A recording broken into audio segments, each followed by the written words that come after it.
Assalamualaikum and hi, I bid to everyone and not to forget our honorable judges. Welcome to our presentation with the title of The Big Footprint of COVID-19 on Social Lives in Malaysia under subtheme number 6, Social Impacts of COVID-19 on a Nation's Well-being. Our team, the Nemesis, will represent Sekolah Menengah Sains Tun Syed Sheh Shahabudin. So, without further ado, I'm going to start with introducing my fellow teammates. The one and only Faiz Syahmi bin Farid. Next, we have Nuha Nabiha binti Mustafa Kamal. Alisya Nisreen binti Amiruddin. And me as the first presenter, Siti Nursyafiqah binti Mohammad Sabri. Moving on, I'm going to give you a brief introduction on our research. The COVID-19 pandemic has left a big footprint on students and teachers' social lives ever since it started. The research that we have conducted has found that the pandemic has caused a very negative impact in terms of communication and understandings between both sides. Thus, we believe that the implications of online learning effectiveness deserve to be explored further. Based on our research, we have successfully investigated how does the virus outbreak impact the social lives of students and teachers in Malaysia. So, what is the main objective of our research? The research objective is very simple, which is to assess the impact and factors affecting the social well-being of the most exposed group, mainly students and teachers in Malaysia during the COVID-19 pandemic outbreak. Next, I would like to share with you our group's research methodology. It is basically on how we conduct our research. Our research methodology comes out 4 steps. Firstly, we make some research. We make research by surfing several trusted and verified websites. We use Google Scholar as our medium. There are many informations could be gathered to form a wonderful research from that Google Scholar. Next, we make some analysis through Google Form to collect more data. Hence, we can use those data to conduct further studies. We gave a couple of days for them to answer those questionnaires given, and as the result, the amount of respondents were quite impressive. Last but not least, we made some comparison from those data received. Graph, bar chart, and pie chart could be plotted. Thus, we can make some conclusion on it to complete our very own research.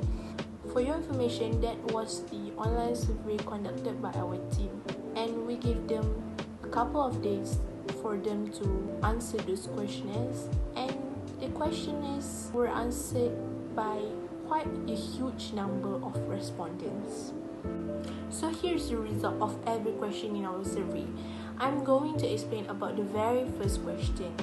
Do you think the relationship between students and teachers during this pandemic has worsened? To elaborate the answer, I would simply say that it can be true, neither false. It is actually depends on that person whether he or she wants to keep in touch with teachers or not. He or she can choose to be proactive by constantly asking teachers for favor on homeworks, etc. As you can see, the pie chart shows 77 out of 177 say it's natural, which it is same goes with my answer. However, 33 out of 177 do agree about the worsening relationship between both parties.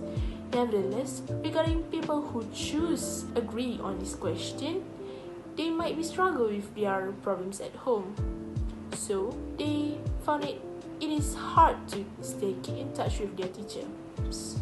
Second question is mainly about studying online versus learning face-to-face at school. You can see on the pie chart, most likely they prefer both mediums of learning. From a spectrum, I will say that combination would become a perfect duo of learning method. A very long period of online nor face-to-face learning could make us feel burnout. So I think combining online and face-to-face learning is much better rather than focusing on one single method. Maybe this could be applied whenever our country reaches its herd immunity, perhaps. The next question is, what do you think of online learning? Some would say useful, unsatisfactory, useless, or extremely helpful. The percentage of people who say it's useful nor unsatisfactory is the same, which is 42.4%. Yes, it can be 92 for me. It can be useful since we can search lots of educational materials such as some pretty notes for SPM, etc. or maybe searching for information in order to prepare our presentation during online class. We can use our gadgets at home and enjoy the high-speed internet efficiently since we, as fully residential students, rarely have those great facilities while we are at the hostel. Nevertheless, in forms of practical teachings, online learning doesn't help us much to understand more. From my point of view, practical teaching requires face-to-face form in order to understand much better. Thus, it leads people to choose unsatisfactory on this question. Next, we ask the respondent whether their grades and achievements has worsened during these MCO restrictions. Based on the pie charts, we can see that a lot of them voted yes. So, what is the most affected subject based on our research? We found that the most affected subject is mathematics. Their grade has dropped the worst in mathematics compared to other subjects such as science, language, physics, chemistry, etc. This proves mathematics subject is more suited to be learned face-to-face with our teachers at school rather than online learning. Our next question is, does the MCO restrictions during this pandemic COVID-19 affected our studying positively or negatively? So, during the MCO restrictions, the students have to change their way of studying, which might bring some difficulty to a lot of students. Some students might not get affected at all, but majority of them do. You can see on the pie chart that the MCO restrictions has affected most of the students negatively in their study.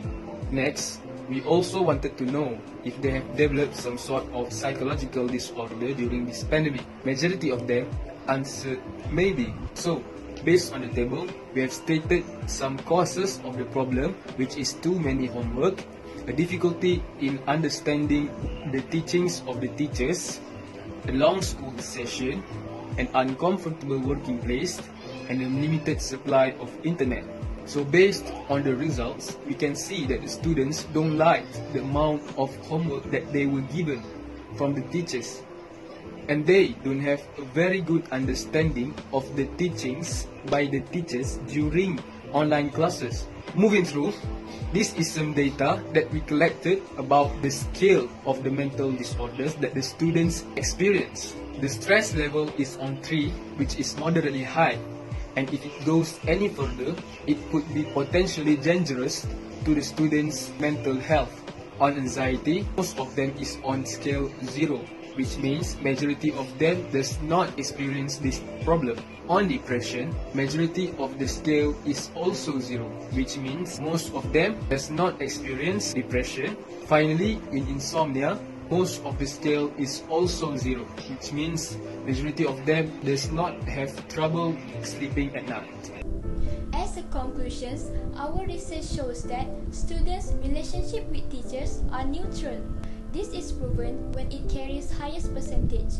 We also can conclude that students' performance, mainly in maths, are getting worse. We assume that mathematics learning should be in offline form so that the learning become more quality. We also can conclude that online learning is near good based on the pie chart. Nevertheless, majority of the respondents choose to learn at school rather than online learning. Here are some mini conclusions to the previous slide to look on. Based on our research since the beginning, we could say that every learning method has its pros and cons. Why do we see that? Because based on our data, most respondents are likely prefer both online and face-to-face learning. Prolonged online learning nor face-to-face learning can lead to burnout or any unexpected mental disorder. Secondly, everyone is not the same. We can see that everyone's opinion, self-discipline cannot be measured in atomism form. It should be in holistic form. This is proven where we can see some people can adapt with prolonged online learning and some people don't.